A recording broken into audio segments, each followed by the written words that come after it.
South Africa's constitution guarantees freedom of expression, with clear exceptions. Speech that incites violence or advocates hatred likely to cause harm is prohibited. On paper, this is a fair and principled standard. But in practice, the enforcement of hate speech laws tells a different story, one of inconsistency, selective outrage, and troubling racial double standards. Across high-profile cases and lesser-known incidents alike, a pattern has emerged. When white South Africans cross the line of acceptable speech, the consequences are swift, severe, and unforgiving. When black South Africans engage in racially inflammatory rhetoric, often with equal or greater intensity, the system tends to look away, excuse, or minimize. The impact of this has been clear. Consider the case of Ronaldo Gauss, a Democratic Alliance MP, who was forced to resign in 2024 after decade-old satirical video resurfaced. Gauss used a racial slur in a critical hypothetical scenario meant to illustrate perceived double standards. Regardless of intent, the South African Human Rights Commission declared the speech unlawful, and public outrage followed. Penny Sparrow said black beachgoers acted like monkeys and had her life ruined. Vicky Momberg used a slur in front of the police after being a victim of a crime and served prison time for it. These cases were broadcast as cautionary tales about hate speech and its consequences for white people. Now contrast this with the treatment of black public figures who have made far more incendiary statements. Julius Malema, leader of the EFF, has publicly led crowds in chants like "Kill the Boer," and stated, "We are not calling for the slaughter of white people, at least for now."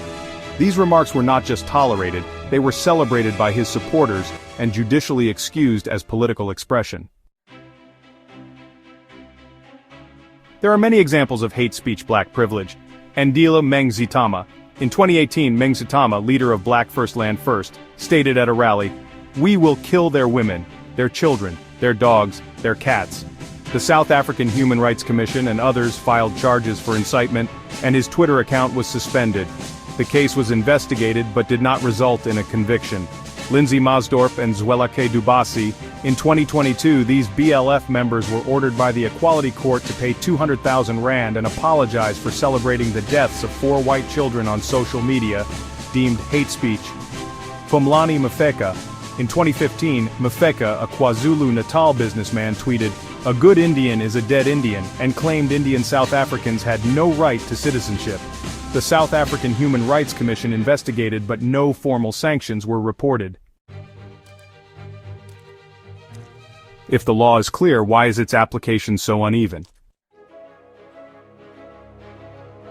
The South African Human Rights Commission, which should function as a neutral guardian of rights, has openly acknowledged that the race of a speaker and a target influences how it interprets hate speech. In other words, the standards shift depending on who is speaking and who is being spoken about. This race-sensitive approach creates not justice but race hierarchy. It effectively suggests that one group deserves protection while another can be openly demeaned without legal consequence. That's institutional bias, not equality. The result of this uneven enforcement is a society where many white South Africans are afraid to speak honestly, even critically, about racial matters, for fear of reputational or legal ruin. At the same time, some black South Africans have come to believe that anti-white rhetoric is beyond reproach even when it borders on or crosses into incitement. This imbalance fuels resentment and division. It chips away at public trust in our legal institutions. It fosters the belief that justice in South Africa isn't blind, it's selective. Worse still, it creates fertile ground for more hate speech, not less. If the system punishes only some forms of racism, it indirectly validates others. The message this sends is corrosive, that hate is unacceptable only when the wrong people are saying it. An example of this played out recently when a black legal advocate, Isaac Mosolana, who has been interviewed on SABC for his legal opinions, went on a public X space and said he will assault a white political leader and the charges would disappear. He continued to call white people an abomination, their existence in South Africa a crime against humanity, etc. If those educated and working within the law act this way, what can we expect from the public? For those paying attention, it's been clear that anti-white, genocidal, and dehumanizing rhetoric has been increasing.